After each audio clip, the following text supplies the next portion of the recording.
I'm going to give you my recommendations on how to load out your AOPOA Khartu-Al, and we're starting right now.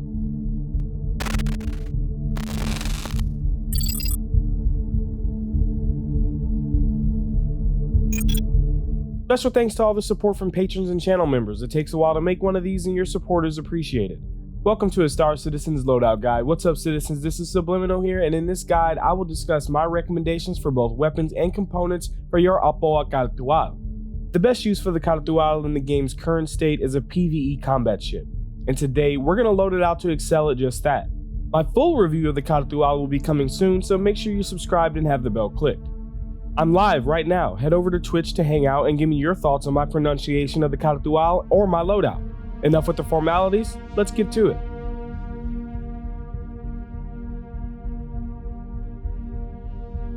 The AOPOA Khartu-Al is an expert model of the Jean military light fighter for sale for civilians as dedicated scout explorers. It's recently received a couple buffs, an upgrade from size 3 to size 4 hardpoints, and the viability of fixed weapons, so it's certainly worth a look. The Khartu-Al is a stealth ship. Although I will not be building this primary loadout for stealth, I will give you my recommendations if you'd like to give stealth a shot at the end of this video. Alright, let's take a look at its components. Let's start with the power plant, the component that gives all the other components power. The standard power plant on the Khartu-Al is the size 1 grade 2 military class Dynaflux with almost 3,500 max power draw per second and an 11-second draw request time.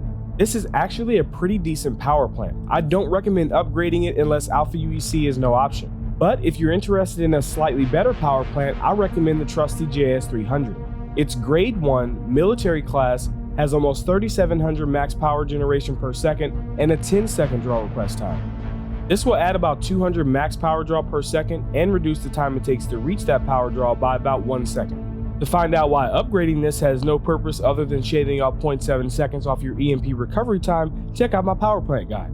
The JS300 will set you back around 20,000 Alpha UEC and can be found at these locations. Now let's discuss its coolers. These are used to cool your components. The standard coolers on the Khartu-Al are the size 1 grade 2 military class polar coolers with a max cooling rate of 280 kilos per second and a draw request time of 12.5 seconds.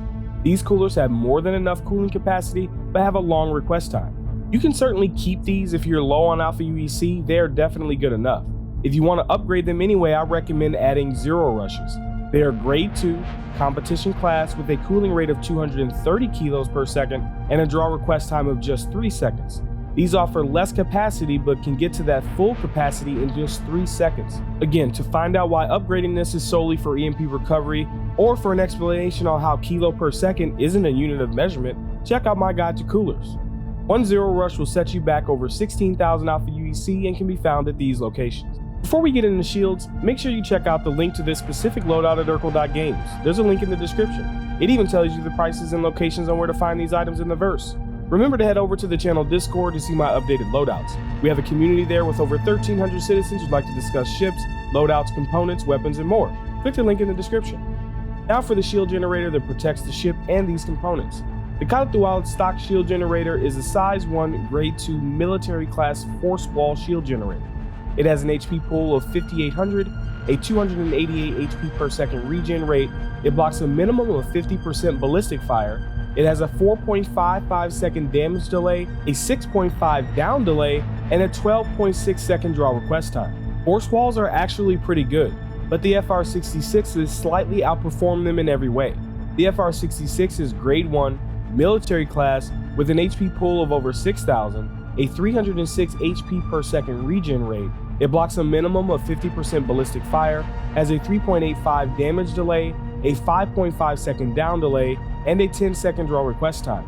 This will give you more shield pool and provide a much quicker regen rate. A slight win-win over the stock loadout. The shields in Star Citizen have a lot of depth, so there isn't really a best route to go. I'd pair the FR66 with a Guardian for PvP, or if you want faster regen, pair it with a Mirage. Just be prepared to use the Khartu-Al's speed to your advantage if you get overwhelmed and need to flee. The FR66 will set you back over 18,000 Alpha UEC and can be found at these locations. And finally, the Quantum Drive that will help you get to the stores and sell these components faster.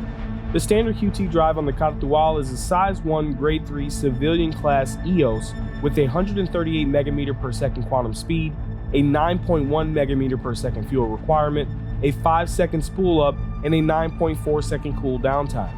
This drive has great range, but it's terribly slow. I recommend using the Atlas. The Atlas is grade 1, civilian class, has a 152 megameter per second quantum speed, a 7.5 megameter per second fuel requirement, a 5.1 second spool up, and an 8.2 second cool down time. This drive is one of the fastest drives that can make a trip from one end of the system to the other. The Atlas will run you about 18,000 alpha UEC and can be found at these locations. This video is brought to you by my Locations of Stanton fan art series. There are 4 ways you can rock this collection. All viewers can download the mobile wallpapers for free. Desktop wallpaper versions are available to all patrons and channel members. Canvases and posters are available in the merch store, and you can have them printed on metal from display. Flaunt your love for Star Citizen and support the channel while doing so. Now, let's talk about the stock weapons in my recommendations. The Khartu-Al is equipped with 2 gimbaled size 4 weapon hardpoints on each side. Each gimbal has a size 3 CF337 Panther laser repeater. One Panther does 96 alpha damage times 275 RPM for a total of 440 DPS and a 2100 meter range. These weapons are one of my favorites to use for PvE, but since fixed weapons are extremely viable for such a nimble ship, let's step it up a notch and add their bigger brothers, the CF447 Rhino laser repeaters. One Rhino does 159 alpha damage times 250 RPM for a total of 660 DPS and a freaking 4,000 meter range. One Rhino will run you over 22,000 alpha UEC and can be found at these locations. Let's talk about stealth. Going stealth in the Khartu-Al is, well, what the ship was designed for in lore. Picking stealth components is pretty easy. I'll strap on a stealth grade slipstream power plant, drop in a couple of stealth grade 1 Mirage shield generators. Be careful with these. You'll need to use the Khartu-Al's speed to flee if you get into any trouble, but you have a quick recovery time. I'll throw in some zero rushes, not going stealth here because instead I'm going to focus on EMP recovery time, and lastly I'll use the Atlas Quantum Drive. You could use the Spectre Stealth Drive, but you'll lose significant range, and I don't think it's worth it. That was all pretty straightforward. Now for the weapons. I decided to go for the Revenant Ballistic Gatlings. Now these are great for a few reasons. They have great range, excellent DPS, and low stealth emissions, but at the cost of having low ammo count. But I think it's a worthy price to pay considering you'll be using this build to hunt players and can easily become accustomed to quick bursts of surprise damage.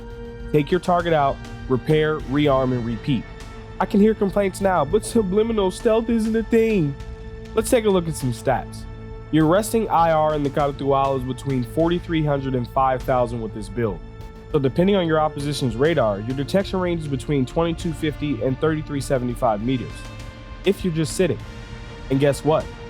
You're free to fly around at any speed while firing without raising your IR as long as you don't use Afterburner. With the Revenant's range of 3,700, you can make a first strike on any component without being seen, giving you a huge advantage. This is one of the few ships in Star Citizen that can benefit from stealth as long as you stick to a specific strategy and understand your weaknesses.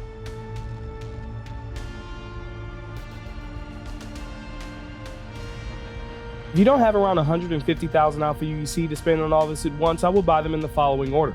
The most important thing here are the weapons, as I think most players can benefit from fixed with this ship and more damage is great. Followed by the shields. And honestly, after that, there's no necessity to upgrade unless you want to be the absolute best. Those are my loadout recommendations. Let me hear yours down in the comments. My full review of the AOPOA Khartu-Al will be coming shortly, so make sure you're subscribed and have the bell clicked. Don't forget, I'm live on Twitch right now. Right now. Come and hang out. If you enjoy my channel, there are 6 ways to support it. Number 1, you can smash that like button. Number 2, you can share this content with someone who may enjoy it. Number 3, you can check out my Locations of Stanton collection over at Display and in the merch store. Number 4, you can follow me on Twitch. I go live after almost every YouTube release, and Twitch Prime subs help support the channel. Number 5, you can subscribe and turn on notifications by clicking the circle here. And number 6, if you're feeling generous, consider becoming a channel member or even better, a patron.